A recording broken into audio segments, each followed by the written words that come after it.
como yo ahora, incorporando algunas reflexiones. Yo hay muchas cosas de las que ha comentado Saloa que yo ya no voy a repetir porque están súper bien planteadas, y me quiero centrar quizás un poco más en una mirada, es decir, la crítica no solamente a la economía, sino también una crítica desde una perspectiva antropológica de cómo nos hemos construido como personas, fundamentalmente en las sociedades occidentales, y cómo de alguna manera la mirada feminista, la mirada del ecologismo social y también de forma central una mirada decolonial, es decir, es absolutamente central incorporar esta mirada, puede ofrecer una crítica al capitalismo que tenemos en el momento actual, que además en su dimensión mundializada, digamos, se ha convertido en una verdadera guerra contra la vida. Es decir, un modelo económico, un modelo político, pero también un modelo cultural que fabrica, entre otras cosas, un modo de ser persona,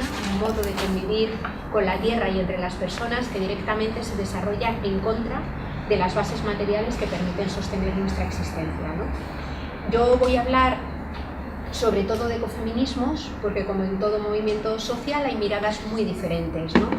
Y yo me considero deudora pues de algunos planteamientos ecofeministas que vienen desde miradas, digamos, que contemplan el diálogo entre el ecologismo, el feminismo y la mirada, por ejemplo, de la utopía socialista, incluso también de las utopías anarquistas, pero me considero muy, muy deudora de algo que ellas nunca llamarían ecofeminismo. Les gusta mucho más hablar de feminismos territoriales, que son los que han alumbrado muchas compañeras en América Latina, que son feminismos territoriales porque ni siquiera consideran en sus maneras de ver el mundo que la naturaleza, el concepto naturaleza, sea un concepto válido desde el punto de vista de sus cosmovisiones, por verlo un concepto que separa, digamos, la dimensión material, el resto del mundo vivo, de la propia vida humana, en la cual inevitablemente estamos insertos, ¿no? Por tanto, voy a tratar un poco de hablar y de compartir con vosotros y vosotras propuestas no cerradas, desde miradas abiertas que vienen de todos estos aprendizajes,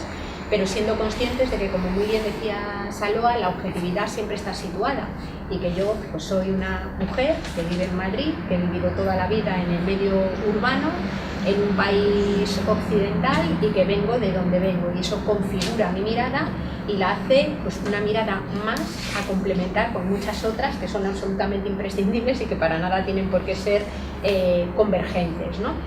Decía que estamos en un verdadero momento de guerra contra la vida, y Saloa lo estaba apuntando, hablaba de los procesos de sostenibilidad de la vida, y yo quiero, aunque sea de forma muy rápida, recordar dos cosas que al modelo capitalista occidental se le han olvidado, y es las dos dependencias básicas que tiene la vida humana.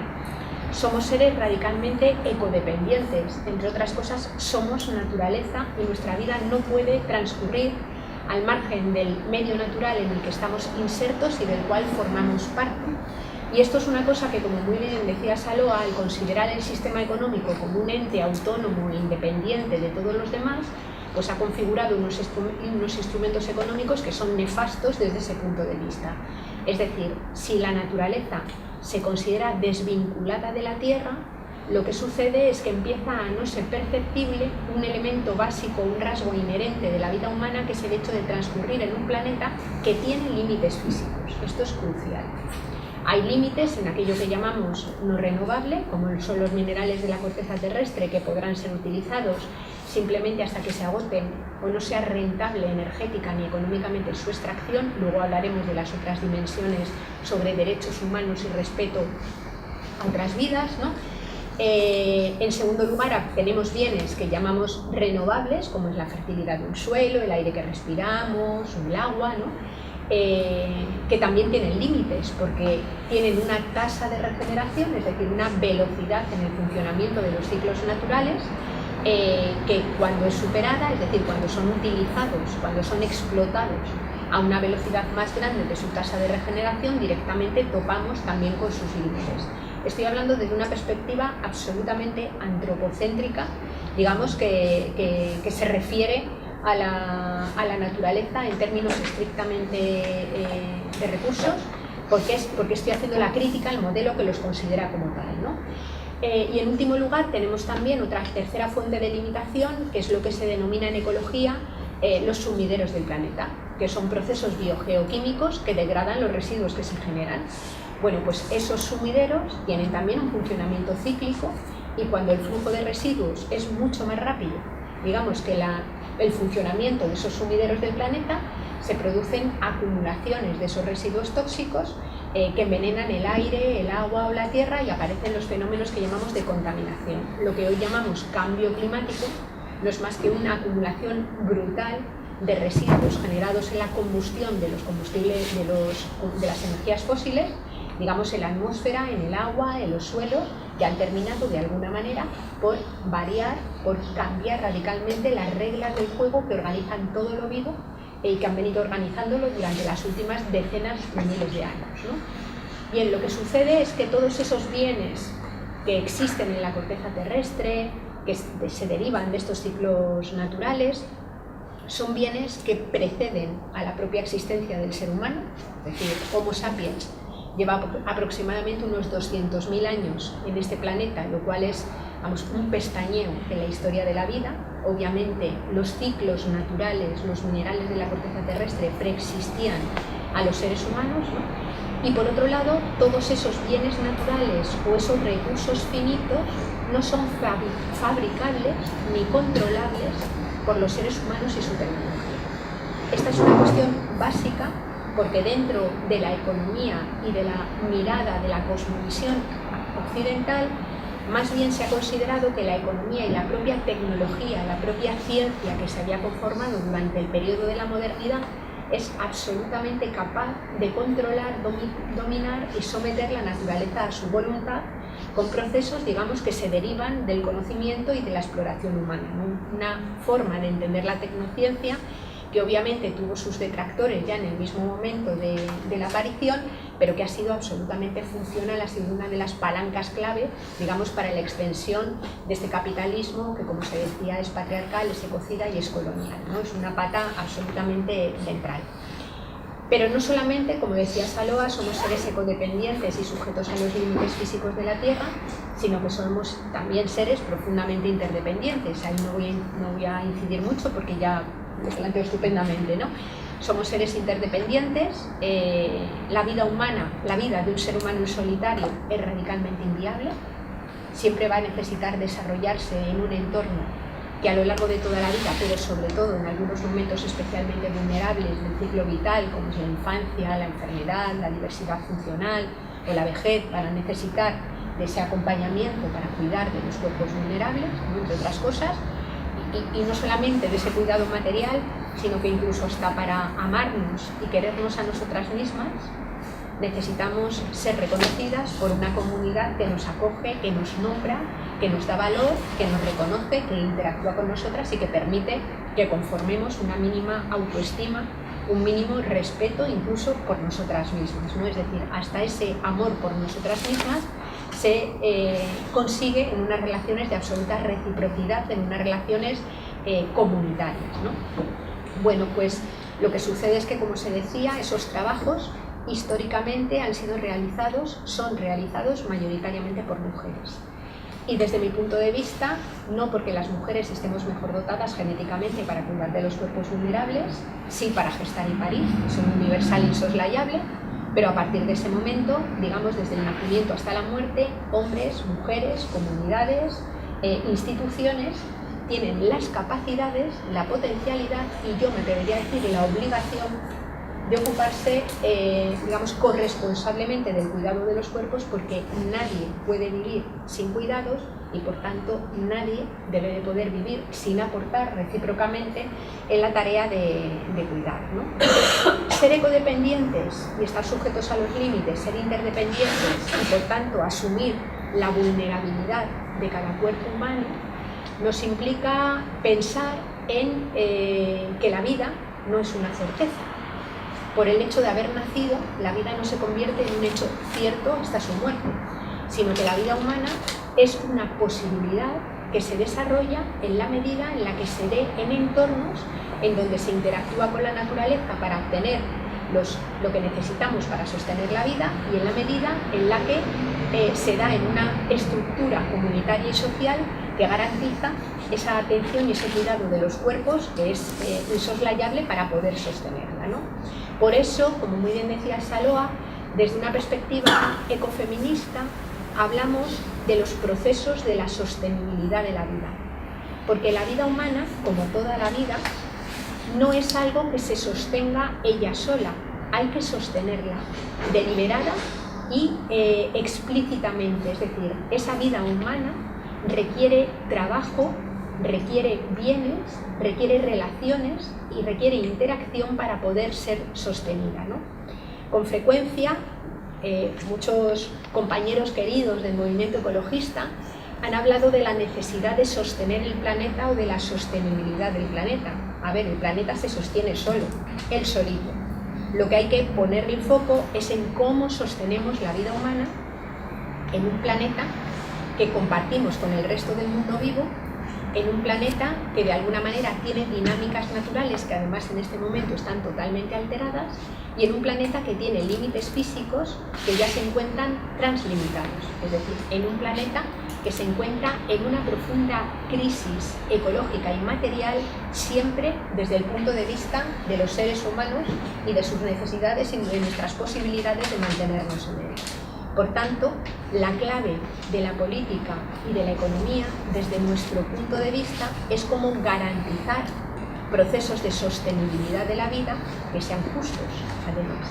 Es decir, donde unas vidas no valgan más que otras y unas vidas no se sostengan de modo a veces absolutamente irracional y despilfarrador a costa de otras vidas que van siendo expulsadas o a los márgenes de la precariedad o directamente de las propias vidas a partir de la muerte, ¿no? Yo voy a centrar mucho la intervención también en el momento que estamos viviendo, que desde mi punto de vista es un momento absolutamente crucial por la crisis civilizatoria que atravesamos y por los márgenes y equilibrios de poder que se dan en este momento. En ese sentido, para mí, la economía social y solidaria es una verdadera disputa de la hegemonía económica, que también va en la línea de la disputa de la hegemonía política y de la disputa de la hegemonía cultural, ¿no?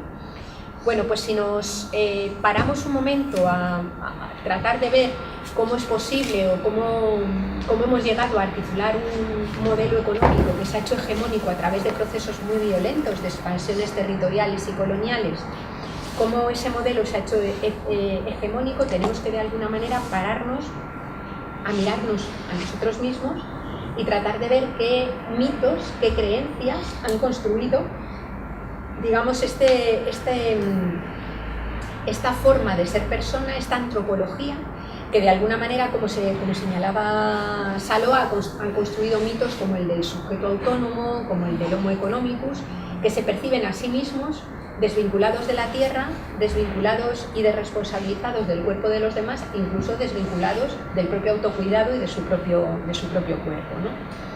Si miramos nuestra cultura occidental, en la que yo me he desenvuelto y en la que yo he aprendido y donde se construyeron, o sea, se generaron los constructos teóricos que desarrollaron todo el aparato colonial, todo el aparato capitalista que ha sido impuesto, ¿no? Digamos, y que se ha transformado en hegemónico con importantísimas resistencias en todo el mundo, ¿no? Pues nos tenemos que ir a lo que solemos decir es una especie de pecado original de nuestra cultura occidental. Y ese pecado original está en ser una de las únicas culturas que han surgido en el mundo, que sean conocidas, que ha establecido una pared estanca entre nuestra especie y el resto del mundo vivo. Es decir, la cultura occidental es una cultura que estableció ya de forma muy prematura una profunda ruptura simbólica, pero que se ha transformado en una ruptura material entre lo que somos como seres humanos, entre lo que configura lo que es humanidad y el resto del mundo vivo, ¿no? ¿Os acordáis cuando estudiábamos a Platón en la escuela? Platón dividía el mundo en dos grandes pares de opuestos. Platón hablaba del mundo de las cosas y del mundo de las ideas. El mundo de las cosas para Platón era todo aquello que moría, que se corrompía, que desaparecía, era todo aquello que no perduraba.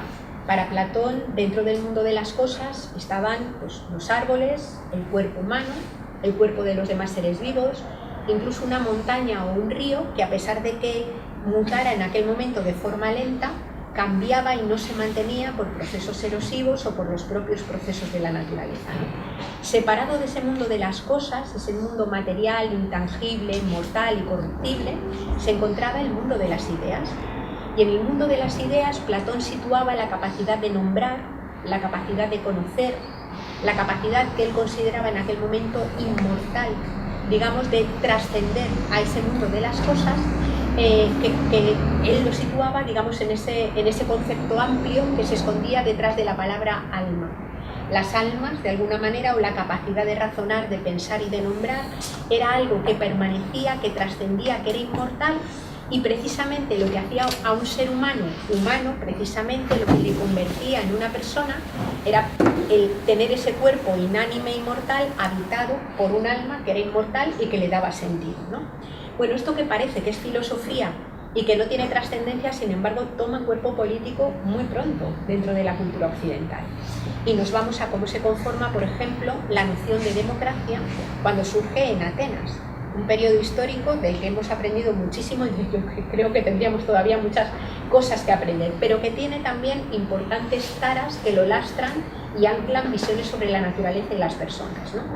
En el momento de mayor apogeo de la democracia ateniense, cuando mejor estaba funcionando esa democracia, en Atenas vivían aproximadamente unos 34.000 ciudadanos, hombres que iban al ágora, tenían tiempo para acudir a un espacio público en el que deliberar, filosofar y, en función del conocimiento generado a través de la interacción, terminar de articular las leyes o las normas que permitían organizar la vida en común en torno a lo que ellos llamaban el interés general, ¿no? Bueno, en aquel momento, de 34.000 ciudadanos en la Atenas democrática, había también en Atenas aproximadamente 160.000 esclavos y esclavas.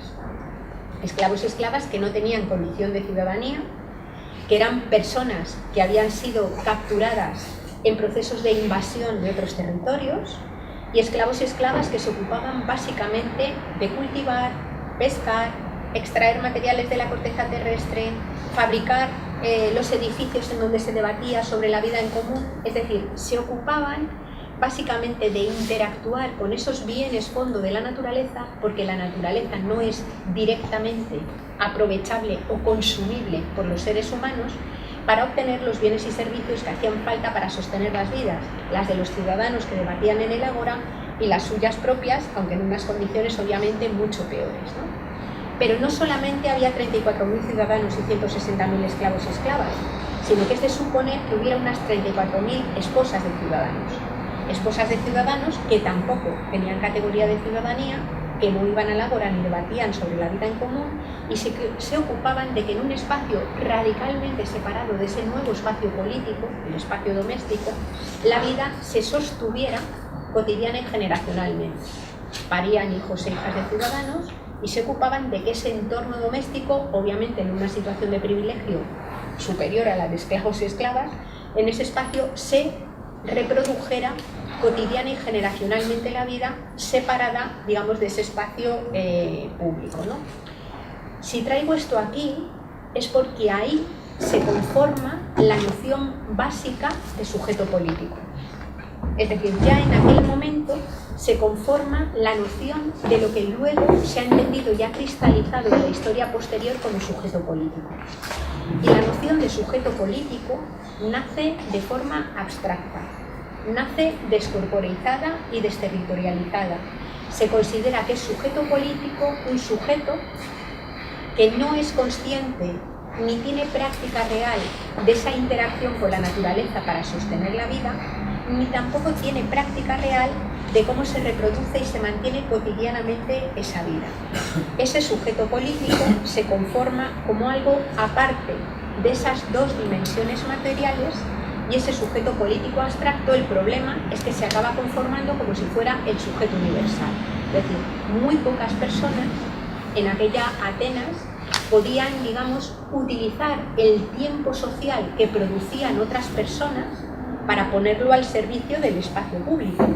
Pero, sin embargo, el sujeto universal se configura como si ese fuera el sujeto mayoritario.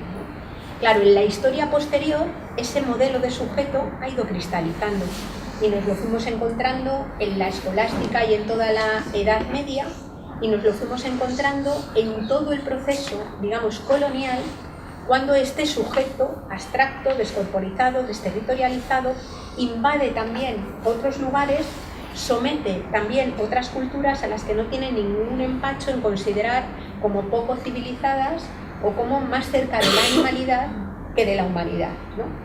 Porque la característica de ese sujeto descorporizado y desterritorializado, que es minoritario pero que se transforma en sujeto universal, es que para poder explotar todo ese trabajo que se desarrolla en los hogares, para poder utilizar la naturaleza como si no tuviera límites y destruir lo que sea con tal de obtener, digamos, los objetivos, o para poder someter otros pueblos y a las personas, otros territorios y a las personas y las especies que viven en ellos, hace falta construir un sistema que en lo simbólico se construya sobre el dominio y sobre la violencia.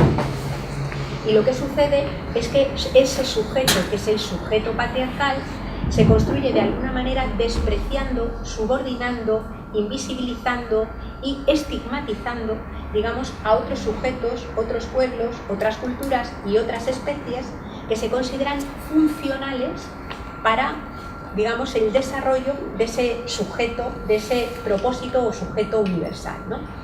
Claro, cuando llega el modelo capitalista, nos encontramos con que prácticamente era el único modelo económico que podía surgir con esta mirada antropológica previa, ¿no? El capitalismo tiene las características que señalaba Saloa antes, ¿no? Es un modelo que ha reducido, digamos, también generado conceptos abstractos de economía. Ha reducido el concepto de valor, por ejemplo, al concepto de precio. El precio, el valor monetario, es una abstracción. Es una abstracción que no da cuenta de aquellos bienes reales que tienen que sostener la vida. Cuando nosotros reducimos el concepto de valor al concepto de precio, lo que hacemos es desaparecer del campo de estudio económico todo aquello que no tiene reflejo en las cuentas monetarias del sistema. ¿Cuánto vale la fotosíntesis? ¿Cuánto vale el ciclo del agua? ¿Cuánto vale una vejez que merezca la pena vivirse? ¿Cuánto vale la vida de otras especies? Digamos que todos esos elementos que son absolutamente cruciales para que nos podamos sostener también como especie humana, dejan de tener reflejo en las cuentas monetarias y por tanto se considera que no tienen valor monetario y desaparecen del campo de estudio, digamos, de la economía convencional. Al reducir el concepto de valor al concepto de precio, nos encontramos también con que se da la circunstancia de que se muta, digamos, o se configura una noción de producción que desde nuestro punto de vista es absolutamente nefasta. Es una noción de producción que considera que la tal producción es solamente lo que se hace dentro de la esfera mercantil que permite hacer crecer los agregados monetarios. Es decir, dentro de nuestro modelo económico, producción es solamente aquello que hace crecer la economía en términos estrictamente monetarios. ¿Por qué digo que es nefasta? Porque considerar así la producción genera nuevas invisibilidades y además hace y aleja de la cabeza de las personas elementos básicos para poder repensar los modelos económicos. Planteo algunos, ¿no? Al considerar la producción solamente lo que hace crecer la economía, por ejemplo, se produce una confusión entre lo que llamamos producción y lo que llamamos extracción.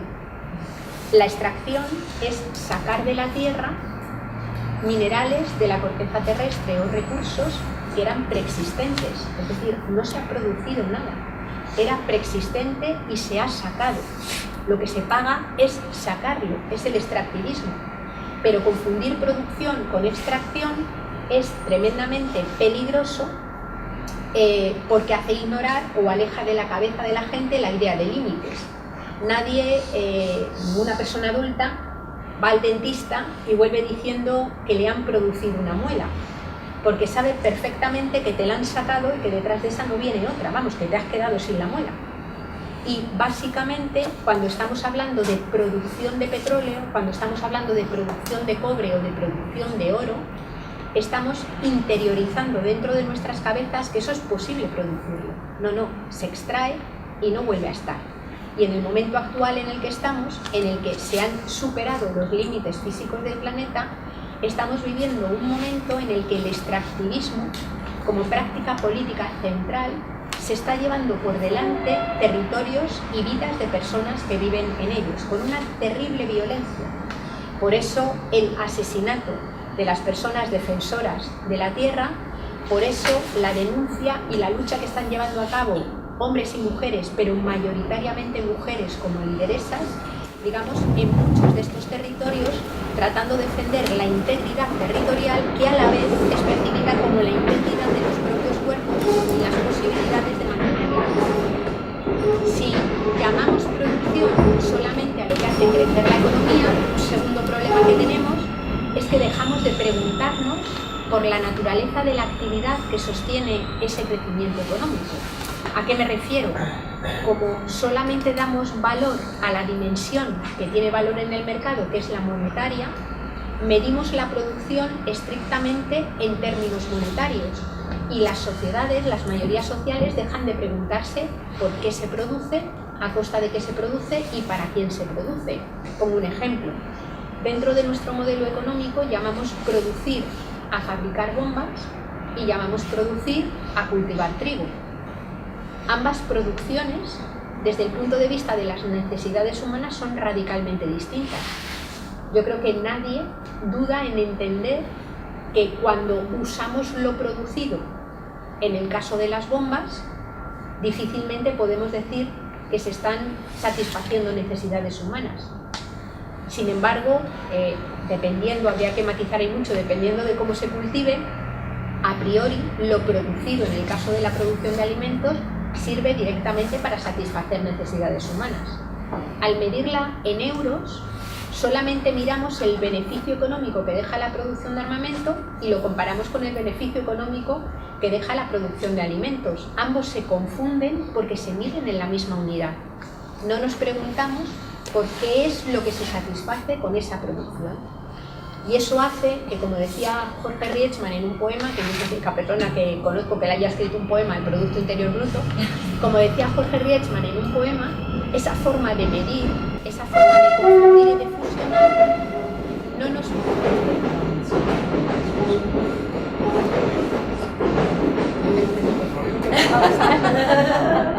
Esa forma de producir no nos permite discriminar entre lo que nos acaricia y lo que nos aplasta. Al medirlo estrictamente en términos monetarios, no somos capaces de discriminar entre las producciones que van a favor de la vida y otras llamadas producciones que pueden hacer crecer enormemente la economía, pero que directamente se desarrollan en contra de vidas que merezcan la pena vivirse, ¿no? Ese es un segundo problema que tiene esa llamada ese concepto de producción. Y ese concepto de producción es el que ha alimentado el mito del crecimiento. Al mirar solamente la dimensión que crea valor en el mercado, los euros o los dólares, lo que deseamos como conjunto social es que esa producción crezca al máximo posible, aunque en el lugar oculto, en esa otra parte oculta que nos ponía antes Saloa, cuanto más crezca esa llamada producción visible, más crezca el extractivismo de recursos finitos, más crezca la destrucción de territorios donde habitan personas, más crezca la explotación y la violencia sobre estas personas y más crezca también la explotación que se genera dentro del espacio de los hogares. Porque, como muy bien se señalaba, digamos, para que exista producción en términos mercantiles hacen falta materias primas, que no es más que naturaleza, y hace falta mano de obra, que no es más que vida de personas. Cuando de alguna manera nos damos cuenta de que la naturaleza no es producida ni controlada a voluntad y que la vida de las personas, en principio, no es generada para obtener crecimiento económico, lo que nos estamos dando cuenta es que de alguna manera en espacios no visibles de la economía, como no eran visibles en la Atenas democrática aquellos espacios que sostenían la vida, en esos espacios no visibles estamos cargando las bases materiales que sostienen la existencia para poder garantizar lo de arriba. Es decir, para que pueda haber producción en términos capitalistas, entendida como generación de excedentes económicos, hay una precondición que es la producción de vida. Y esta no se hace ni con la lógica capitalista, ni con los medios capitalistas, ni sigue la lógica ni la voluntad que se da dentro del capitalismo. Por eso, este modelo económico ha ido creciendo, deteriorando precisamente su propia base material. Pero ha ido creciendo y se ha ido desarrollando. Y esto nos lleva a pensar el momento en el que nos encontramos ahora.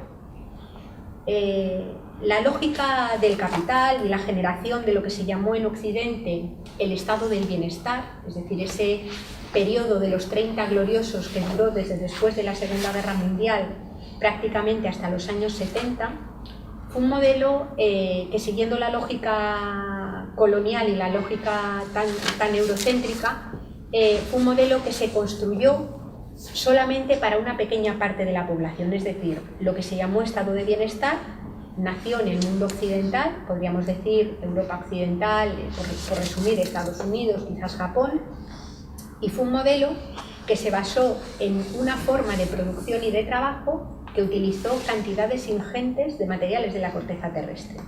Materiales ingentes de la corteza terrestre que venían desde lugares lejanos. Es decir, hoy cualquier país de lo que llamamos desarrollados, cualquier país de los enriquecidos, es un país que tiene la característica de ser deficitario en materias primas y excedentario en residuos. Es decir, si toda la población del planeta viviera como la media de una persona española, harían falta aproximadamente 3 planetas. Como la media de una persona de Estados Unidos, casi 6. Como la media de una persona danesa, 5. Como la media de una persona de Kuwait, 12. Esto quiere decir que lo que hemos llamado modelo de desarrollo se ha construido esquilmando otros territorios y sometiendo a condiciones terribles de explotación a las personas que vivían en ellos. Bajo esa lógica tenemos que mirar hoy la mal llamada crisis de refugiados.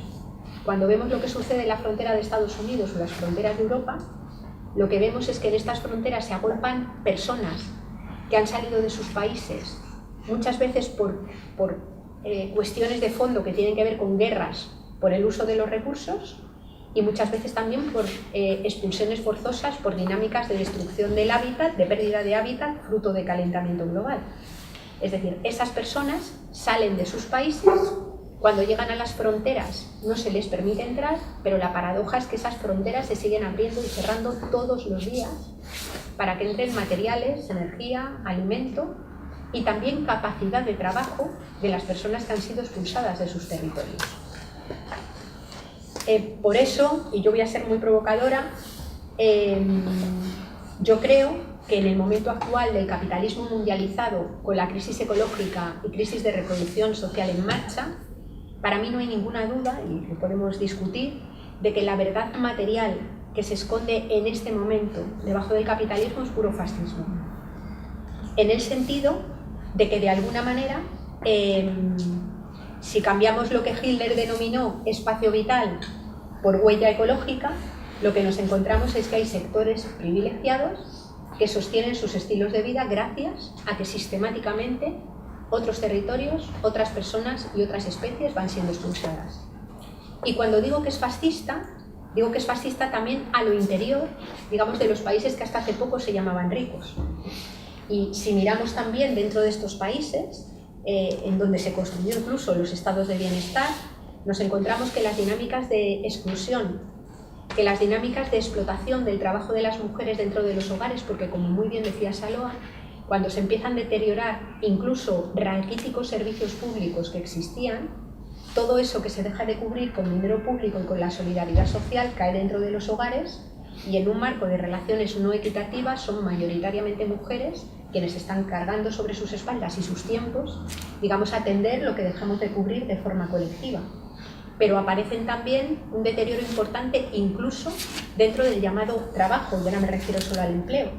Y aparece y se da la circunstancia de que el derecho del trabajo que se configuró durante todo el modelo de estado del bienestar ya no sirve, porque fue un modelo de trabajo que se articuló ligado al fordismo, a la producción de masas, que ahora mismo ya no está.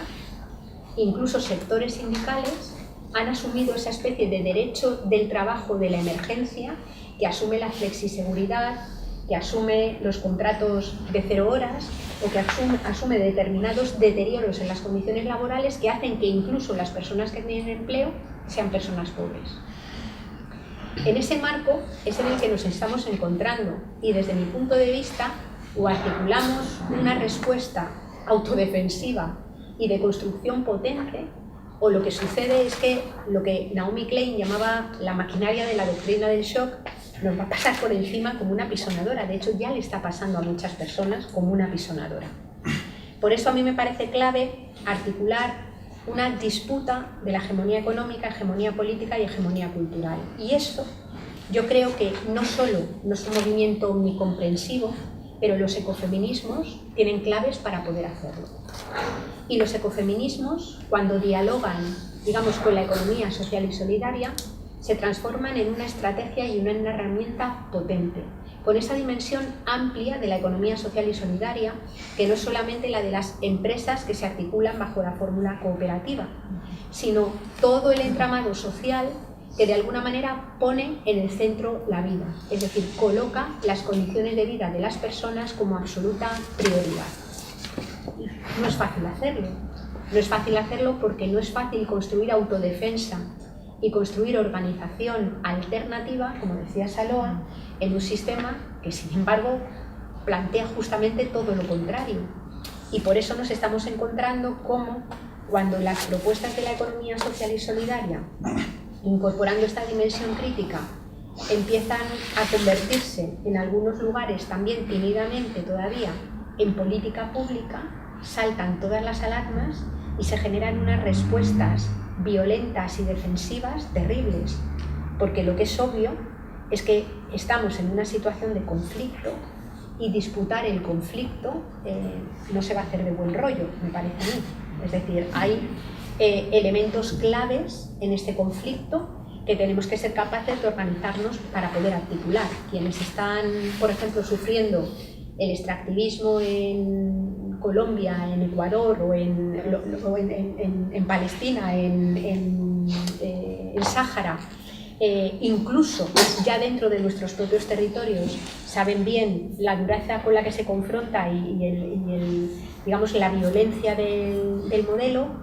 Cuando se confronta con el modelo patriarcal, estamos viendo bien qué sucede, es decir, hemos tenido, en nada de tiempo, en apenas 24 horas, una cantidad enorme de muertes y los feminicidios, que es la punta del iceberg, digamos, del maltrato y del dominio y de la violencia contra las mujeres en un sistema patriarcal, está instalado en casi todos los lugares del mundo. Y bueno, pues tenemos una situación de ecocidio que es urgente abordar, ¿no? Por eso a mí me parece que la economía social y solidaria, y ahora poniéndome ya en diálogo con ellos, aporta algunos elementos que son claves. En primer lugar, es un espacio donde es más fácil dinamitar, digamos, esas falsas barreras que se establecen entre lo político y entre lo doméstico y lo público, entre la producción y la reproducción. Es decir, es un lugar en donde es más fácil colocar, digamos, la economía como un elemento que no se centra exclusivamente en lo mercantil, y somos más capaces de sacarlo de esa dinámica, digamos, absolutamente empleocéntrica, ¿no? que además, por ser empleocéntrica, produce un desplazamiento, una cesión de poder a las personas que crean el empleo. Es decir, por eso ahora mismo nos encontramos con la paradoja de que algunas personas articuladas en sindicatos, yo fui sindicalista antes que cualquier otra militancia, y te encuentras con que hay sindicalistas que te dicen que son los empresarios los que crean la riqueza, ¿no? Haciendo una especie de cesión que debe de hacer como una especie de revolución en las tumbas de quienes conformaron el movimiento obrero en su nacimiento, que tenían bien claro que era la capacidad de trabajo del ser humano amplia, la que era capaz de generar riqueza, junto con la capacidad regenerativa de la naturaleza, ¿no? Ahí tenemos un campo importantísimo por abordar. La economía social y solidaria, yo creo que también supone una verdadera democratización de la economía, ¿no? Y aterrizar la economía a los contextos locales y a un territorio muchísimo más próximo. Creo que es el lugar en donde es posible poner en marcha proyectos que tengan que ver con la relocalización, con la conexión de lo falsamente separado, que son los entornos urbanos y el entorno de la ciudad, que está en el corazón, digamos, de la bestia y del problema, de un campo que se ha invisibilizado, ¿no? Y que se ha percibido como atrasado y que en muchos casos se ha abandonado. Hablo del contexto de nuestros territorios, donde es necesario volver a establecer lazos. La economía social y solidaria, de alguna manera, también nos puede hacer sujetos activos, digamos, en la conformación de esos propios modelos económicos. E insisto que hablo de cooperativas de consumo, de cooperativas de cuidado compartido, de iniciativas de cuidado mutuo, a la vez que de las propias cooperativas de trabajo asociado, teniendo en cuenta que el hecho de tener fórmula cooperativa no garantiza que pervivan, digamos, todos los rasgos de la economía social y solidaria. Es decir, que ahí también nos tenemos que explorar y vigilar nosotras y nosotros mismos, ¿no? Y bueno, yo lo voy a dejar aquí para ir haciendo esta cosa de la alternancia y luego vamos compartiendo lo que se os ocurra. Pues ahí, retomando un poco lo que estaba planteando Yayo, de todas las posibilidades que ofrece. Sí, se ha calculado. Era un poco lo que teníamos. Tenemos calculado. Pues recogiendo un poco el testigo que me deja Yayo, un poco o sea, como de la potencialidad que tiene la economía solidaria en esta articulación pues, con los movimientos ecofeministas y feministas, de transformarse en una verdadera alternativa que discute a nivel pues, la hegemonía del modelo económico, pero también cultural. Yo aquí ya me iba a poner como un poco más, desde un punto de vista un poco más autocrítico. Bueno, hemos tenido con Daniela muchas conversaciones con Daniela y otras compañeras de otros territorios, muchas conversaciones en torno a cuáles son las tensiones que se generan dentro de la propia economía solidaria cuando incorporamos esta perspectiva feminista. O sea, partiendo de la base de lo que decía antes, que es muy difícil construir una alternativa que no pivote en torno a los mercados, en un mundo donde todo pivota en torno a los mercados, y que eso coloca a las entidades, sobre todo que necesitan vender para mantenerse, por llamarlo de alguna manera, les coloca en un montón de tensiones y contrasentidos que son muy difíciles de resolver, pues que tienen que ver con el tema de cómo afrontamos los salarios, que tiene que ver con el tema de cómo vamos a fomentar estilos de vida no consumistas desde espacios en los que estamos vendiendo, ¿no? Todo muy entrecomillado, o cómo... Yo qué sé, tenemos compañeras que nos hablan de yo quiero que la cooperación sea un pilar de mi cooperativa, pero de repente yo tengo que competir, por mucho que la cooperación sea un valor, yo tengo que competir incluso con otras entidades de la economía solidaria para obtener concursos públicos. Ahí está el tema de, bueno, vamos a tener que hacer esto, vamos a verlo en qué condiciones lo hacemos, en qué momento se hace, con qué criterios, de qué manera, etc. O tú quieres garantizar las condiciones o un salario digno de tus compañeras en un proyecto cooperativo, pero de repente estás accediendo cada vez a más proyectos donde se recorta el presupuesto, ¿no? O consideras que dentro de las horas de trabajo tienen que estar incorporadas también las horas de formación, pero de repente te encuentras ahí con un montón de limitaciones, ¿no? Siendo conscientes de todo eso, o sea, yo creo que hay algo que el movimiento de la economía solidaria no debe perder, es esta capacidad también de estar revisándonos constantemente, ¿no? O sea, quiero que desde ahí entendáis también un poco el aporte de pues, los retos o los desafíos o la parte más crítica que identificamos, ¿no? Uno bueno, tenía esta diapositiva para esto, pero no me sé el... Aleroide, sí, más vale. Uno de los retos que nosotras identificamos tiene que ver un poco con la articulación del movimiento, más de organización interna, un poco de ser herederas de todo ese discurso, de toda esa visión dicotómica que nos plantea el capitalismo y que hace también que muchos de nuestros proyectos estén contaminados de cierta lógica productivista, ¿no? Pues por esta cosa también un poco reactiva que tienen las propias iniciativas de la economía solidaria, ¿no? Entonces hay proyectos como el mercado social, que imagino que es uno de los proyectos que Carlos os presentó ayer, que muchas veces tiene de alguna manera es un proyecto que nos permite articular, y de esto Daniela pues ha hecho muchas reflexiones y hemos tenido la oportunidad de compartir mucho sobre este tema.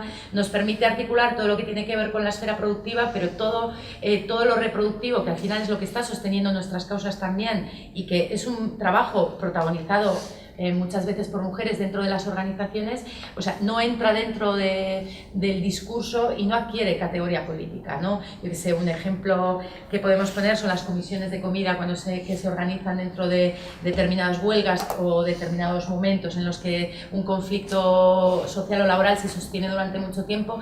No son politizadas esas comisiones. O sea, aquello que es considerado como logístico, tenemos que darle una entrada dentro del discurso político, ¿no? Y esta viene un poco derivada también, la segunda viene un poco derivada también de esta, porque es cierto que dentro de la economía solidaria hemos hecho muchos esfuerzos por incorporarnos a sectores que vamos a llamar de la economía dura, ¿no? O que de alguna manera en cuyo funcionamiento ha estado la base de gran parte del sufrimiento que se ha generado, ¿no? Hablamos de la banca, de la energía, y es cierto que ahí hemos hecho un esfuerzo muy importante y había que hacerlo, no había que incorporarse a esos sectores, pero también es verdad que mejorar las condiciones de vida de una sociedad que está inserta en un modelo tan cruel y tan terrible como el capitalista también requiere de respuestas más creativas y requiere de nosotras también que sepamos poner en valor todas esas iniciativas que están desmonetizando nuestra economía, los bancos de trueque, las redes las redes de bancos del tiempo, redes de trueque, todos esos proyectos que hay de autogestionados para la crianza colectiva, bueno, proyectos que a lo mejor no están dentro de lo que es considerado como economía de primer nivel, pero que son ejercicios muy potentes que nos ayudan a descentrar eso que decíamos de los mercados del dinero y que son espacios muy potentes y muy igualitarios en el sentido de que no es necesario el dinero para satisfacer las necesidades o que de repente son espacios en los que nos igualan, porque al final el tiempo es algo que nos iguala a todas, ¿no? Claro, otro de los retos recurrentes en este sentido es cómo hacemos de la economía solidaria una alternativa realmente para todas, ¿no? En la que entremos todas, porque eso no es algo tan sencillo, ¿no? Al final, esto que decía también un poco Yayo, de esta mirada colonial y esta mirada un poco desde el norte global, pues es cierto, ¿no? Al final, y es yo creo una de las grandes críticas que se hace a la economía feminista, es esta cosa de que está muy construida desde lo urbano, está muy construida desde este norte global, viene mucho de la academia, mucho del mundo de las ideas, ¿no? y tiene como esa mirada, ¿no? Y a veces yo creo que la economía solidaria también, o por lo menos desde la realidad que yo conozco, pues peca un poco también de eso, ¿no? de estar compuesta por personas que tienen un cierto capital cultural, una cierta cercanía ideológica, pero si realmente queremos hacer esa disputa en el ámbito de la economía, tenemos que ser capaces de incluir a más y más personas, tenemos que ser capaces también de generar proyectos que nos permitan transitar hacia otros modelos, ¿no? Viendo que la revolución total, pues no sé si es posible ni siquiera deseable, ¿no? Pues, o sea, digo que ahí también podríamos debatir mucho, ¿no? Luego también es verdad esto que os decía un poco antes, de que hemos avanzado tanto en lo simbólico y lo hemos incorporado tanto en el discurso, que yo a veces tengo la sensación de que nos hemos olvidado que la verdadera revolución está en limpiar el baño, ¿no? Esta cosa de, bueno, pues que lo tenemos como tan integrado que hay veces que seguimos, es como si se produjera una separación y seguimos nuestra vida diaria de las organizaciones, donde yo creo que es donde se materializan de manera más evidente las relaciones de desigualdad, la división sexual del trabajo, estas lógicas productivistas y es en la vida diaria de una organización que está inserta en un modelo que le tensa constantemente, ¿no? Pues yo creo que hay que volver todo el rato a esa... Hay que volver todo el rato a lo cotidiano, ¿no? A lo personal, hay que volver todo el rato ahí para poder realmente saber de qué estamos hablando cuando estamos hablando de relaciones de desigualdad o cuando estamos hablando de que hay que transformar nuestras organizaciones. Y en ese sentido es cierto que el paradigma de la sostenibilidad de la vida nos ofrece un marco transformador súper potente, pero que luego cuesta mucho trasladarlo a la práctica diaria de las organizaciones, ¿no? Porque de repente hay que combinar o sea, la sostenibilidad de la vida no es una cosa así como no es una cosa así comunitaria que tienes la sostenibilidad de la vida, no está compuesta como por un montón de pequeñas sostenibilidades que se van como, ¿no?, entretejiendo, y mucho más en una organización compuesta por personas que venimos también atravesadas por esas relaciones de opresión, de privilegio en múltiples esferas, ¿no? Entonces de repente claro, cómo combinamos la sostenibilidad de la vida personal o cómo combinamos en una organización los intereses y las necesidades individuales con lo colectivo. Eso genera también muchas tensiones a la hora de abordarlas, pues no son tan sencillas, ¿no? Yo creo que en eso la economía solidaria sí está avanzando en construir herramientas, dispositivos pequeños, pequeñas cuestiones que están tratando como de resolver ese tema, ¿no? Pues en relación a las excedencias, a la flexibilidad laboral, ¿no? Y creo que en eso también nosotras tenemos que ser un poco abanderadas, ¿no? Porque ese espacio, ese laboratorio del que hablaba antes, pues tiene también esa responsabilidad de ir por delante, ¿no? En esta cosa de que a veces tenemos miedo como a probar determinados dispositivos porque creemos que van en contra del objetivo o que nos van a ralentizar el trabajo o que no están atendiendo lo urgente. Bueno, ¿no? Yo creo que ahí tenemos también que trabajar muchos prejuicios en relación al feminismo que todavía existen dentro del movimiento, aunque no se verbalicen, aunque no se digan, y también prejuicios que tienen que ver con eso que decía Yayo de cómo nos hemos construido como personas y a lo que realmente estamos dando importancia a la hora de desarrollar ciertas cosas, ¿no? Entonces, en este sentido, se abren un montón de líneas de trabajo que tienen que ver con recuperar también la genealogía, no sé cómo llamarlo, de la aportación de las mujeres dentro de la economía solidaria, que todavía está un poco invisible, y no solo de la aportación de las mujeres a nivel visible, sino de estos proyectos que están ensayando esas otras formas de hacer, que existen, pero a veces hablamos que nos faltan referentes, ¿no? Yo lo digo muchas veces, tenemos un montón de referentes de organizaciones que trabajan la agenda y la propuesta feminista, pero a mí me faltan referentes de prácticas internas transformadoras, ¿no? Que estén realmente yendo a la médula de las relaciones de poder y que estén realmente cambiando cosas. Pues a veces sí que los hay, pero nosotras no le damos, nosotras como movimiento de la economía solidaria, cuando vamos por ahí hablando de nuestro discurso, no lo ponemos en primera línea política, ¿no? Estamos hablando del mercado social, estamos hablando de energía, estamos hablando, ¿no? Que sí, que hay que entrarle a esos sectores, ¿no? Pero quizás nos falta también visibilizar esas prácticas y darles la misma categoría política por esta cosa de que son necesarias también, ¿no? Entonces, en ese sentido, y eso ya lo veremos ya después del descanso, mi idea es traeros una experiencia que estamos desarrollando de cambio organizacional, propiedad de género dentro de REAS Euskadi, hablaros de sus luces y también de sus sombras, ¿no? Y hacer aquí también un ejercicio un poco de ir buscando entre todas, porque son espacios llenos de incertidumbre, ¿no? Son lugares que no hemos transitado y que pues, de repente despiertan a veces ese animal griego, ese Ateneo, despiertan a veces esa concepción que tenemos, ¿no? Y yo ya para antes del descanso sí que quería compartir con vosotros y vosotras como dos o tres ejemplos de algunos movimientos que a mí me están interpelando mucho y que creo que son movimientos que responden, digamos, a pues, algunos de los elementos que hemos venido, insisto, no solo los ecofeminismos, la economía feminista son piezas fundamentales para mí, ladrillos constituyentes de cambiar, digamos, de organizar la vida de otro modo distinto, pero no obviamente los únicos, ¿no? Yo me quería referir como ejemplo básico de lo que habíamos estado comentando en el momento anterior a lo que ha sucedido, porque para mí es un ejemplo paradigmático lo que ha sucedido con las trabajadoras de la fresa en Huelva, ¿no? Donde digamos que la gente del SAT ha intervenido, ha sido el único sindicato que ha intervenido, digamos, apoyando a las mujeres. Y es que me parece que es un caso que ejemplifica muy bien todas las cosas que estábamos comentando, ¿no? El de las freseras, las trabajadoras de la fresa en Huelva. Ahora os voy a... trabajadoras recolectoras de la fresa en Huelva. Voy a comentar. Yo tuve la suerte o no sé si la suerte, pero para mí fue una suerte porque aprendí mucho de estar ya desde hace mucho tiempo en contacto con lo que fue todo el proceso de implementación del cultivo bajo plástico y de los invernaderos, sobre todo en la zona de Campo de Dalías, aunque también lo hubo en otras zonas en Cataluña, ¿no?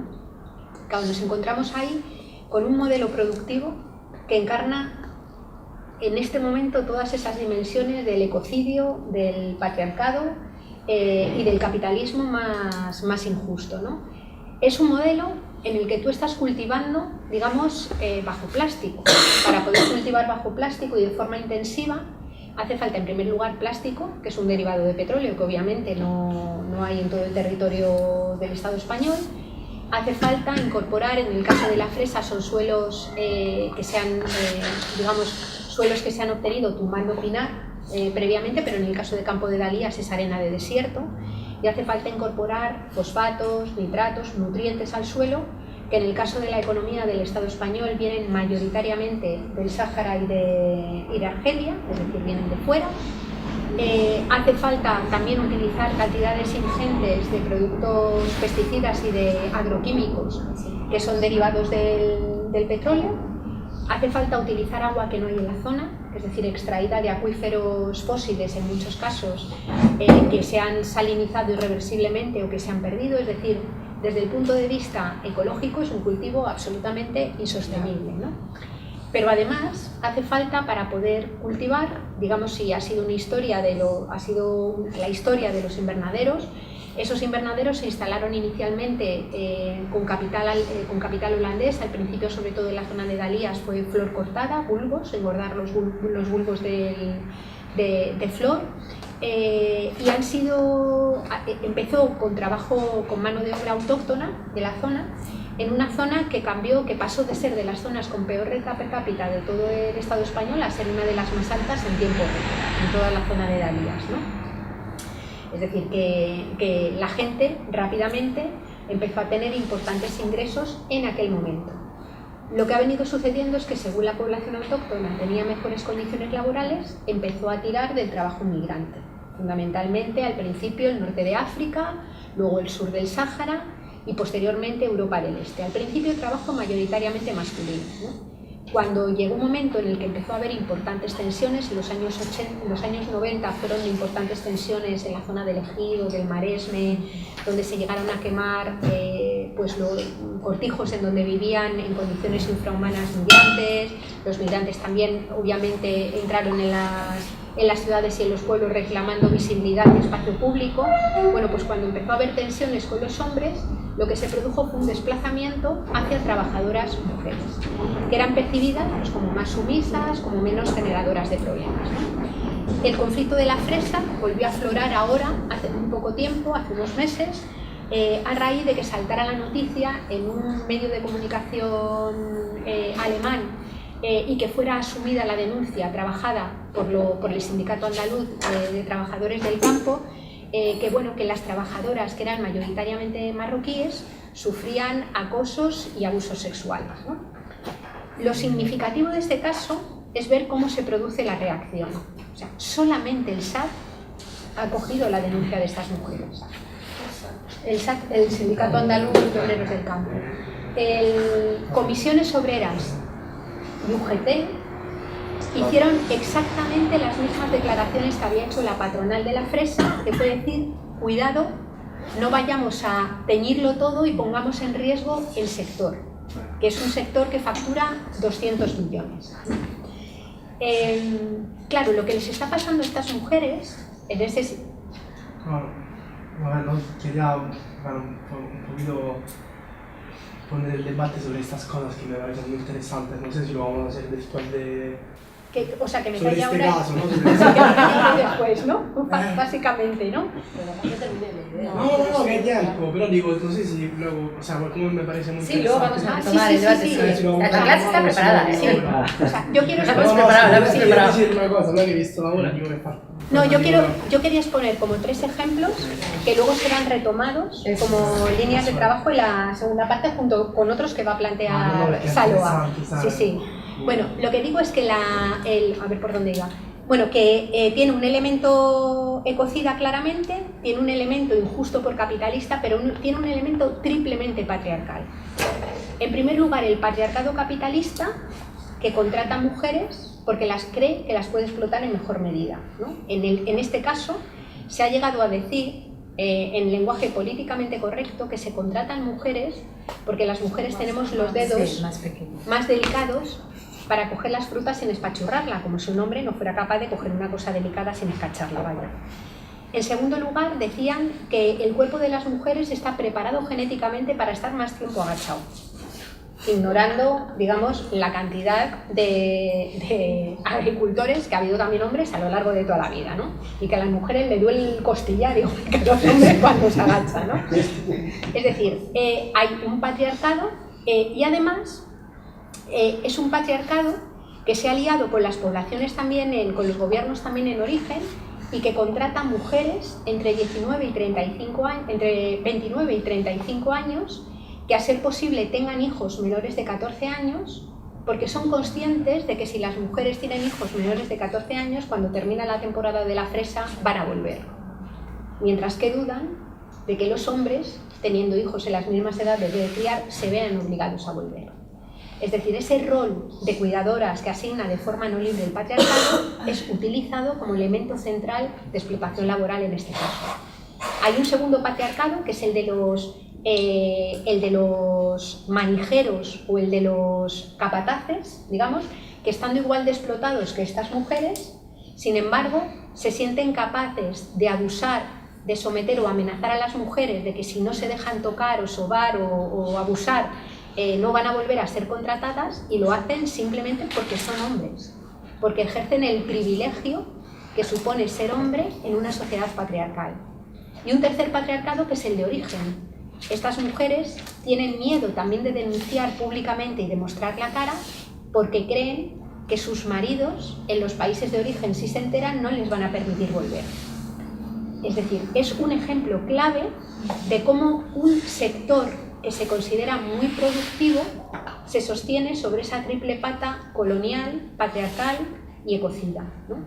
Y genera beneficios, y la clave, cuando decimos que solamente miramos lo que genera valor en el mercado, es que asumimos colectivamente que el valor de ese sector son los 200 millones que factura, sin preguntarnos a quién beneficia o cómo se generan. Es decir, se genera una facturación de 200 millones porque se explota de esa manera a la gente que trabaja, porque se destruye irreversiblemente la tierra sobre la que se produce y porque se dan esas dinámicas tan absolutamente injustas.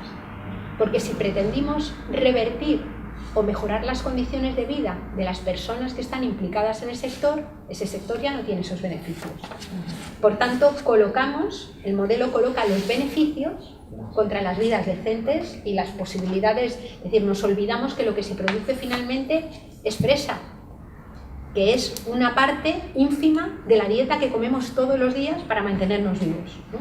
Ese es un primer elemento. Luego hay otro, ya muy rápido, que quiero señalar, que me parece de interés también a revisar, es todo lo que sucedió en el periodo especial de Cuba. El periodo especial de Cuba, al margen de muchas otras cosas, es lo más parecido a un colapso súbito de energía y materiales. Es decir, es un momento en el que de repente se interrumpe drásticamente el flujo de energía y materiales en un entorno que además es una isla, con lo cual simbólicamente todavía se ve más, en un momento en el que la base de la producción era caña de azúcar y en el que el consumo, digamos, de productos agroquímicos per cápita era el más alto del mundo. Es decir, no voy a entrar ahora porque no nos daría tiempo, pero luego podemos retomar después, porque analizar qué es lo que hizo que el periodo especial de Cuba se atravesara con mucho sufrimiento, con mucho dolor, con una pérdida de masa corporal de casi de entre 8 y 10 kilos per cápita, pero no desembocara en una lucha entre pobres en la que la gente se asesinara por la comida y se saliera de ello, digamos, sin grandes procesos de hambrunas o de pérdidas de vida, creo que merece la pena revisarlo. Hay una tesis doctoral que se ha plasmado en un libro excelente sobre ello, y creo que desde la perspectiva de la economía social y solidaria me parece un proceso y un momento histórico a revisar con muchísimo interés, ¿no? Y el último elemento es lo que está pasando. ¿Puedes decir cómo se llama? Ay, sí. Se llama Opción Cero, el reverdecimiento forzoso de la economía cubana. Y el autor es Emilio Santiago Muiño. Ahora os lo apunto si queréis después en algún lugar, ¿vale? Y el último caso que yo quería poner encima de la mesa y para dejarlo ahí es el que tiene que ver con lo que está sucediendo en Rojava, en el Kurdistán, ¿no? Lo digo por plantear momentos absolutamente extremos, de dificultad terrible, ¿no? Y en el Kurdistán lo que está sucediendo es que en este momento, en unas circunstancias durísimas, acosados por un lado por el ejército turco, por otro lado por el ISIS y por los conflictos que están viniendo de Siria, hay aproximadamente 4 millones de personas que se han articulado bajo 4 principios básicos. Uno es el confederalismo democrático, es decir, la organización asamblearia y organizada en torno a presupuestos, que muchos venían del ecologismo social de Murray Bookchin a través de Öcalan, uno de los líderes de la zona. La segunda pata es la ecológica, el ecologismo. La tercera pata es la feminista y la cuarta pata es la autodefensa. Es decir, la autodefensa porque en unas circunstancias terriblemente hostiles donde no solamente pierdes la vivienda sino que pierdes literalmente la vida, construir esos proyectos alternativos requieren autodefensa, ¿no? Y yo ya decía antes que a mí me parece que la economía social y solidaria, igual que otros elementos de la política, son colocar también barreras autodefensivas que pretendemos que abarquen al mayor número de personas posibles, ¿no?